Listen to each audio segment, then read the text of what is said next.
Hey, morning, Paul. How are you? Not too bad. Yourself? Paul, I'm great. Thanks for asking. Welcome to the Business Spotlight. Thanks very much for taking the time to chat with me today. If we could start, Paul, could you tell me a little about yourself, your background, and your business, please? Okay. Um, I'm a musician. My background is I'm a self-taught musician. I suppose they would say jack of all trades and master of all of them. Um, and Round about 19, I think it would have been about 1988, 89, I started to just teach a couple of friends who wanted to learn how to play guitar. And it has just grown from there. Through the 90s, I had built up a good clientele. And then through one thing and another, was told to move out of the house because there was too many people coming to the house for private lessons. So then 2004, I went looking for premises. And it just so happened that where I live in Ballyhackamore, there's a Sandown Road, and there's an old established business there called Stock Brothers, who are Volkswagen car traders, and they had a beautiful building across the way that they were letting, and I didn't realize there was an upstairs, and I went upstairs, seen it, and I thought, yep, this will do me. Rent was stupidly priced and like ridiculously cheap, which meant that it wasn't an buggerance to me to take on the rent and be able to do that. And ever since then, we've went from strength to strength, I suppose they say. So since 2004, we've been in the same location. Oh, I've seen there for over 20 years now. Well, Oh, easy, easy. congratulations on the longevity. Is this what you always wanted to do? Yeah, well, I wasn't brave in it. I suppose that comes back to another going with when the wind blows you, you know. I always wanted to be a musician. I always wanted to be in a band, but it never occurred to me that you could actually make a living from it. That didn't even enter into it, because all the bands I played in, we never made money. Money was not a thing done. It really was a labor of love. And right up until now, like I'm 60 and there's a lot of stuff I'm still doing. It's a labor of love. So it's not so much a business; it's a very expensive hobby. And somewhere along the way, I had to get a business head to it. But I think I have a natural aptitude to to make a pound. So uh, it didn't take long to realize, oh, you can make money in this. Once I actually put my foot into it, Mhm. yes, I would say yes. I've always wanted to be a musician. And teaching was a byproduct of that. And who's your target market, Paul? Who do you Well, enjoy best this with? is this is really weird because my target market, I suppose, there's layers. There's the primary school kid, there's the secondary school kid, there's the university student, there's the middle age mommy, there's the retired gentleman. So my range, really, in all and truthfulness, from 4 to 70, and even then, I think I've had a couple of 72 and 73-year-olds. You know, but yeah, so that's my target range. Everybody, and it's quite hard to think like that, but it's just the way it is. It's the nature of music. You just never know who's going to come through the door. And you mentioned the guitar earlier on. So are we talking guitar? Are we talking what I sort of originally music do you started. make?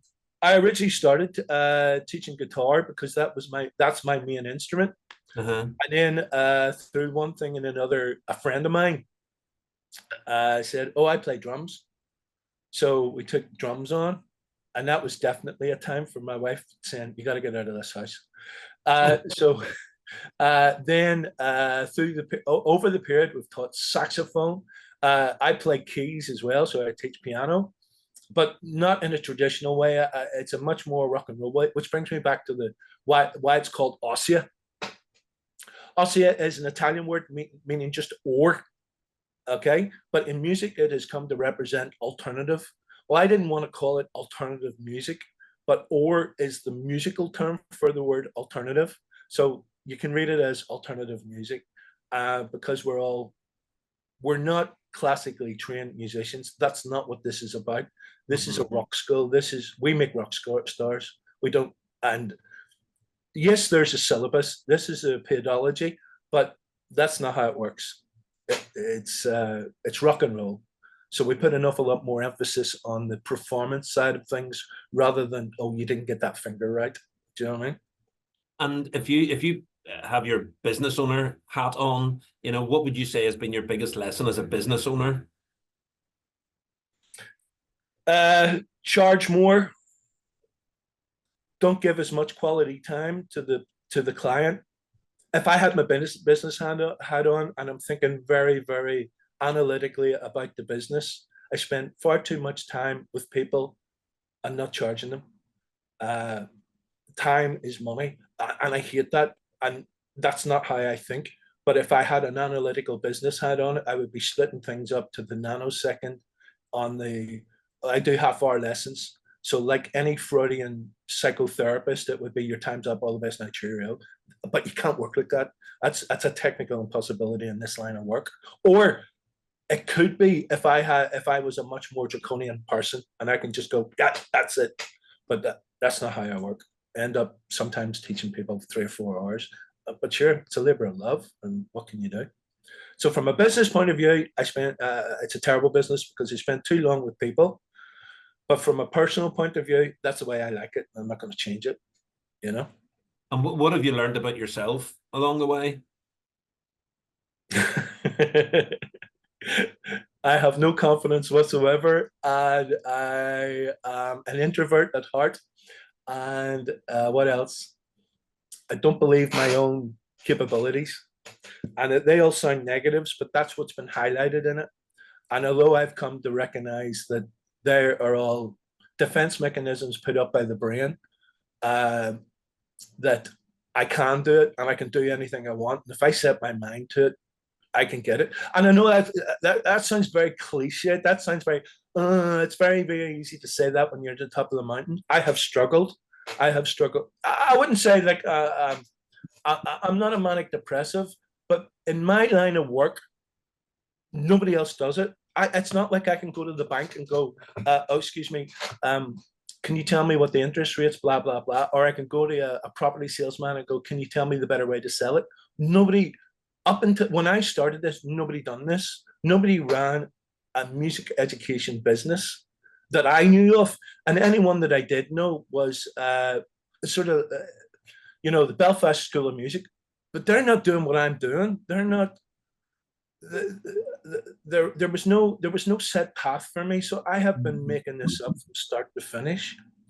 So consequently, it started off as a it started off as me going on to a bar and playing music. Then it came me going teaching someone. Then I got premises, and then they came to me.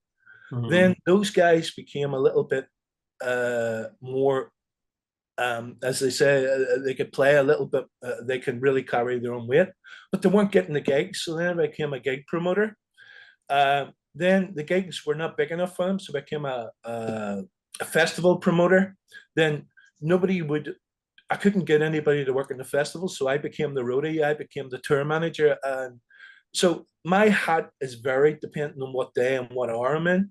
At the minute, you're talking to me in the context of as the proprietor of a music school, but that's about that much of the work that I actually do. And yet the other work takes a lot of time. But for instance, the Belfast Guitar Festival, I run that. So I'm the guy that brings it all together. But that could be in a year, that could be like 4 months of intense work. And then you don't do it for the next 6 months, or and then maybe I've got a couple of guys that are recording, so I then become the engineer, and then I become the album promoter. And so my job, it's really, really hard to define it. But at the minute, talking to you, I'm as a music school, but that's what the music school incorporates. Sure. And what gets you out of bed in the morning and drives the mortgage? That's no, we've often talked about this, and that here you should pay the house. I don't have enough money to pay my house off, but if I take debt out of the equation, the debt that everybody has, not that I've ran up countless credit cards, but just normal living. If you don't get up out of the bed, how do you pay for it?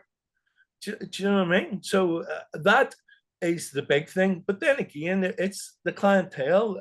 I'll Tuesday mornings, I meet with a older woman, and she wants to learn all about music, and it's a treat to teach her. Today, I'm just before you, I was around the studio teaching a guy. Again, in the morning times, it's mostly retired men and ladies, right? But the crack and the interaction between the people, it makes me sort of like a vampire, because once I see the light coming on, and it's like, yeah, you've got that. Let's get on to the next bit. So I really, really love the idea that I can impart knowledge to some. I'm coming off the cross, Christ is the word, but I can impart knowledge to someone, and they get it, and they can go on their merry way and become better than I'll ever be. Even Are at there that. any, I don't know if you're a reader or you listen to any podcasts or anything, is there anything along those lines that have influenced Uh, you in the way? I used to read a lot, trying to find my way. But as I've got older, I realized those guys need to listen to me. But Seth Godin, I love Seth Godin's books. I really got a lot from that when I was first starting. I don't even know how I ended up with Purple Cow, one of the original books that he done. And ever since then, for long enough, if he brought a book out or he had a podcast, I would have listened to him. I think he had enough. He has enough a lot to say. I've got a lot of respect for him. Um, and then the problem with being a musician is the only thing I read are music books, and the only way I read is to gain knowledge. So I spend a lot of time in research. Maybe I'm doing a jazz thing, in which case I'll be reading an autobiography or a biography of Thelonious Monk or John Coltrane. Then if I'm doing a rock gig, there's more to it than just picking up my instrument, the guitar, and playing, because you got to understand the background of where it came from in order to replicate that music right. And it's probably me being a little bit anal about it, but that's the way I do that. So from a book point of view, Seth Godin, and then music like it's going out of fashion. From the minute I get up until I go to bed, I'll be listening to stuff, and sometimes I don't even realize. Have you any idea how much music you listen to the day? Because it's just part of my life. It's just like a conversation, you know. And what's the biggest challenge that you're currently facing in business?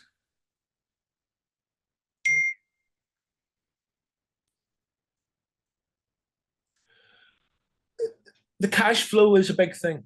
I do a lot of stuff for government, local government, or some people, some people who are meant to pay me on that day, they just forget. It's just hell. I forget all the time to pay someone, the electric, the mortgage, whatever. But that's the problem. Just on the day when the money's needed, sometimes it's not there. It's not that it won't be there. It's just it doesn't come in that day. So I have to then get on the phone and talk to the people and say, I can't pay you today because of this. But the person who started the chain has no idea. I can't go by my students or my pupils and go, here, you owe me 2 months. It's just I'll send them a courtesy call, but I would say that's my downfall. Is a lot of times I just let the kids away with murder, and it's not their fault. It's just mummies and daddies forget. And that's it. So I suppose I should really start into a direct debit or something like that, but we're not there yet. Sounds like you know the answer to that challenge already. Uh, and it's that case again where you know the answer. It's just somebody needs to kick me up the arse to make it happen. And because I've ran a bit, the music business works an awful lot in handshakes and non. We're laissez-faire, we're bohemian. There's no contracts, and it's not that sort of business. So it carries over into everything else. But really, what I should be doing is on the first of the month, a call line. Right from the first of the month, you pay me that date. But then the problem is somebody doesn't pay, and when the kid weighs in for the lesson, you suddenly go, "Oh, you can't come. Your mummy, daddy haven't paid." And then that's only one, and then before you know it, six people. You've done that with six people, and then those six people tell somebody else. And this whole business is working on reputation. That's what we need, you know. And if yeah, I think we could we could talk about that. And I'm resisting a lot of urge to I know challenge. I'm the same. Challenge I could that. actually digress and split the cup. That is not what you asked me. I'm trying very, very No, careful. no, no. That's all right. That's a biggest challenge. But so, what about like let's throw it out there. If you could invite any three people to a dinner party, who would you have? I need Hendrix. I need Jimi Hendrix. I lost my mother at a very early age, so I'd love to see her at the table. And I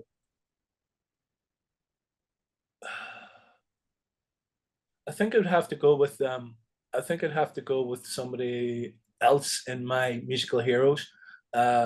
Beautiful guitarist. He's very old now, called Ralph Towner, who was a big great inspiration to my acoustic playing. So Hendrix, from a point of view of I haven't a clue what he's doing, and that's a very upsetting thing to a musician, because as a musician you're meant to be a great imitator, and that's what makes a good musician, is that the ability to imitate your hero. So no matter how long I spent working on a Hendrix tune, I could never get it to sound the way Hendrix done it.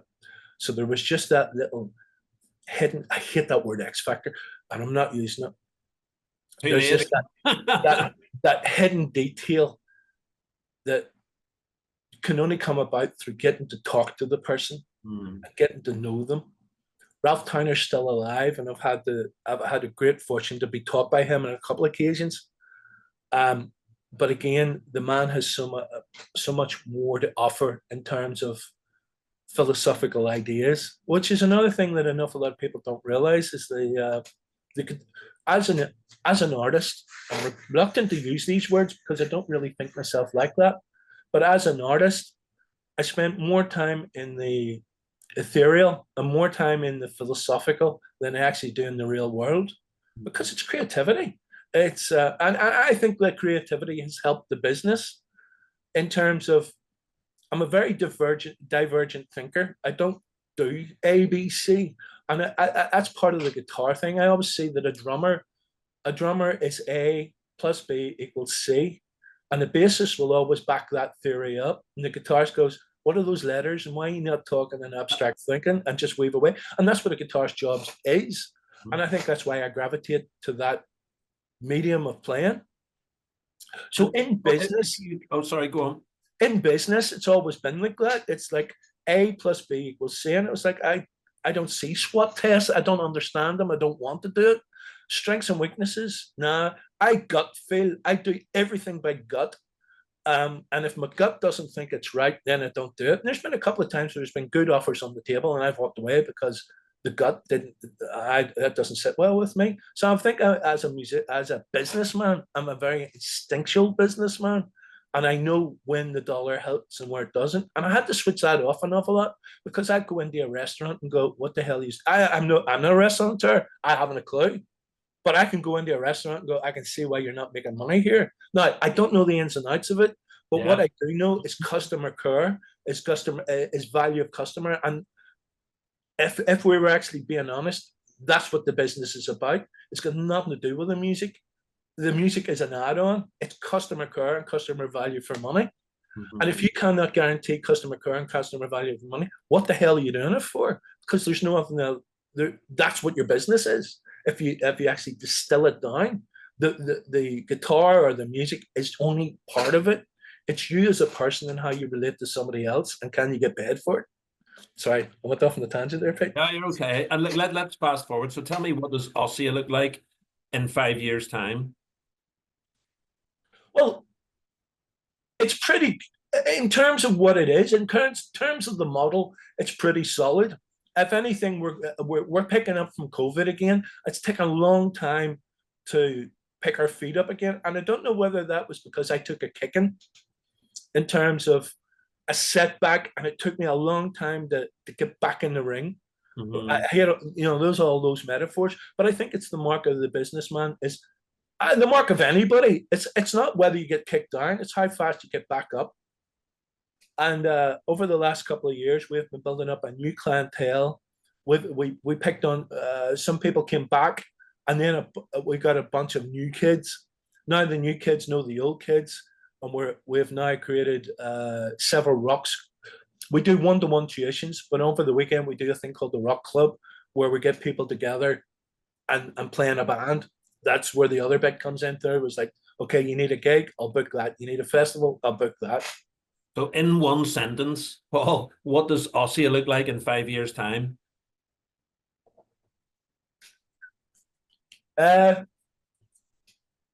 Bigger. All right. Well, yeah, we'll take that. Good, good. I like it. I like it. And look, Paul, if somebody likes what they've heard and would like to reach out to you or get in touch with a business, what's the best way for them to go about that?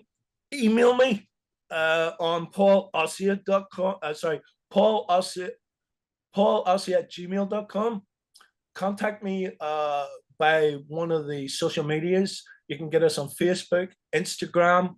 Go to my YouTube channel, Paul McMordie. Have a look there. Drop me a line there. And if all else fails, you can phone me on the number that's on the website.